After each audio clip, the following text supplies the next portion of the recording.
Hello. The second section of Chapter 10 of Chemistry, the Central Science. Chapter 10 is on gases, and the first video was on some general characteristics of gases. The second section in this chapter is on pressure. So what is pressure? Well, when we're talking about gas pressure, we're talking about the force per unit area. So an area is, a certain space, and then the force on that space is what we call pressure.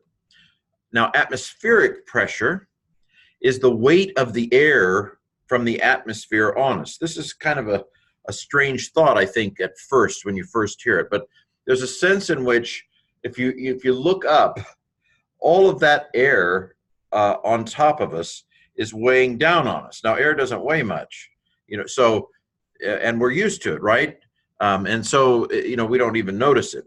In fact, when this idea was first suggested in the 1600s, a lot of so-called scientists scoffed at it. There's no pressure in the air.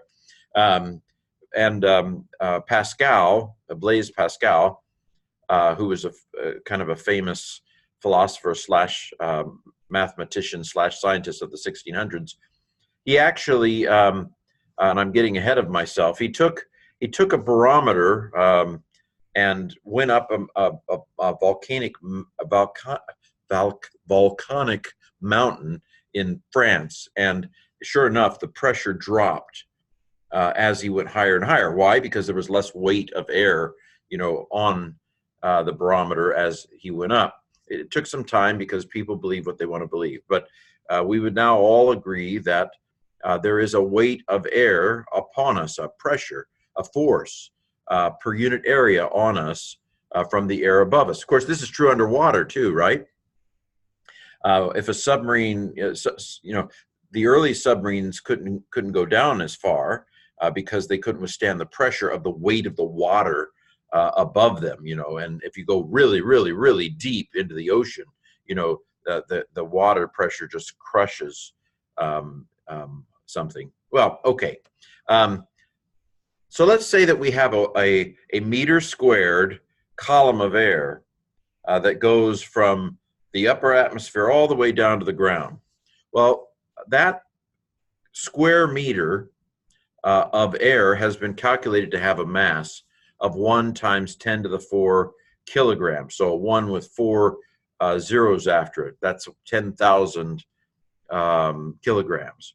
And so that's quite a bit of weight, right? 1 meter of air, 1,000 kilograms of all of that. And so its weight, if we take, if you've had a little physics, Newton was a famous scientist from the 1600s. He came up with this equation, the second law of Newton, that force equals mass times acceleration.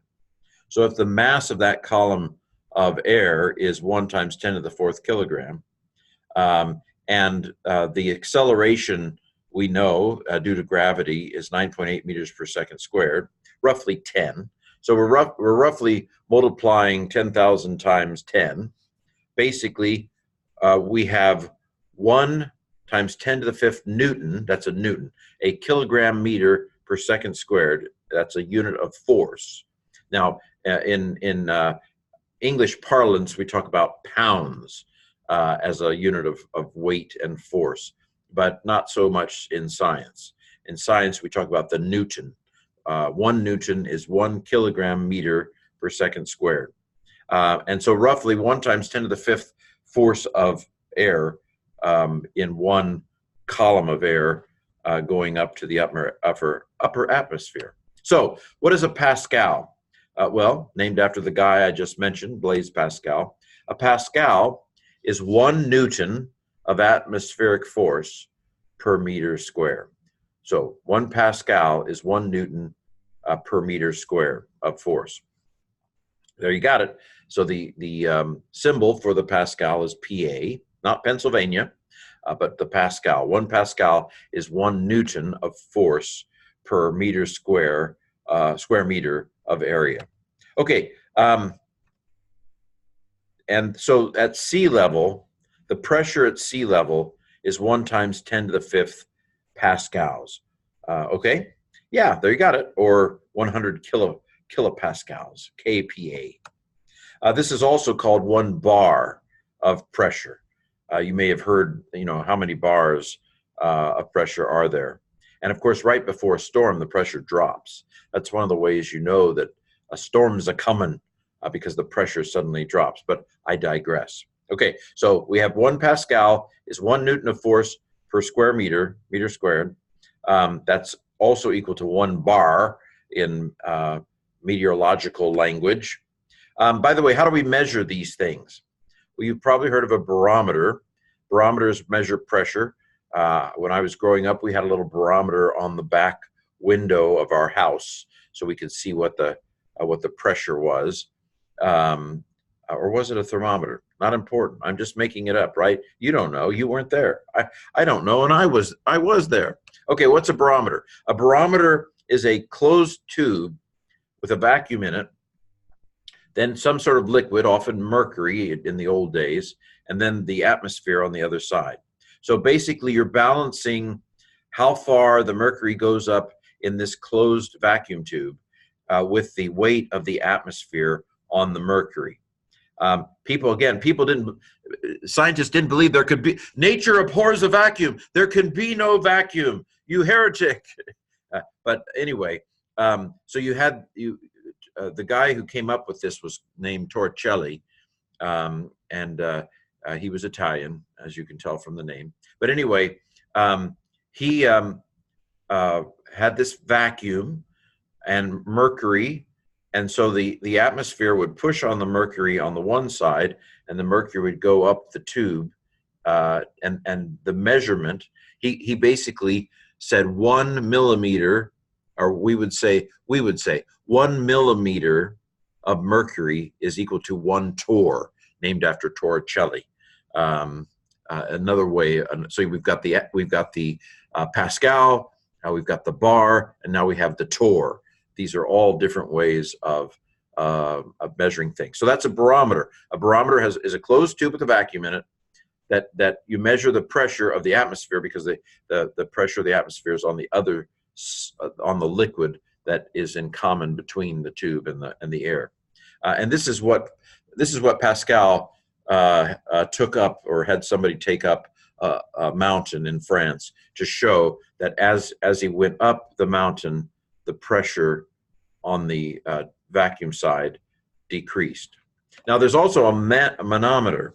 A manometer is different. It has a tube open to the air on the one end, and then a gas of some kind on the other. So you use this to measure the pressure of a gas by pitting that gas against the atmosphere. And so we know what the pressure of the atmosphere is at a certain sea level, or a certain level, above sea level or at sea level or below sea level. We know what the atmospheric pressure is from a barometer.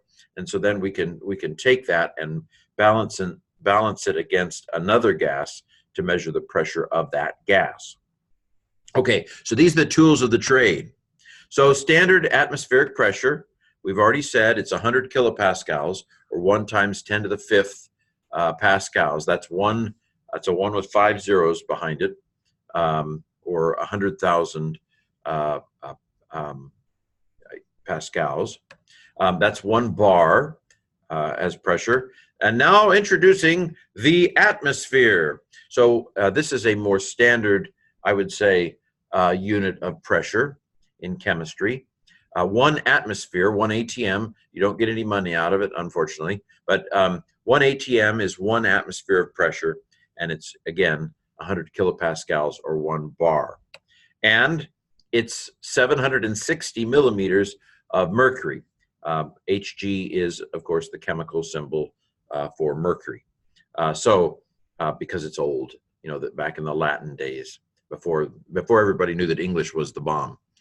Anyway, so 760 millimeters of mercury is basically how many millimeters of mercury correspond to this amount of atmospheric pressure, and we call that 760 torr, named after Torricelli. And so again, we go back to when this was first kind of discovered and processed in science. And that's where the 760 comes from. I think that's it for this section. It is. And so you're done with me. And so we will continue, I think, the ideal gas law, or no, some of the gas laws leading up to the ideal gas law is in the next section, Boyle's law and Charles' law and so forth. So onward with chemistry.